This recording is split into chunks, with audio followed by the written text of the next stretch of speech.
And if someone asked about your hope as a believer, always be ready to what? Explain it.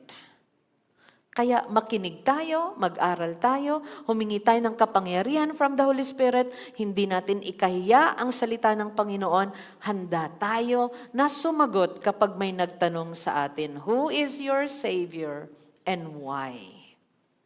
Jesus is my Savior because He is God sent. He died on the cross.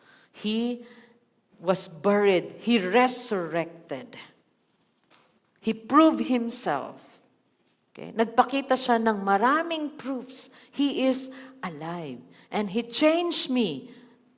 Talaga? Dati akong nagsusugal. Dati akong rebellious sa magulang ko. Dati akong walang pagkilala sa Kanya. Dati ang mga plano ko puro masasama. Pero binago ako ng Panginoon. Dati, mas mahal ko ang ibang tao kaysa sa pamilya at asawa ko. Nung binago niya ako, sila ang priority ko.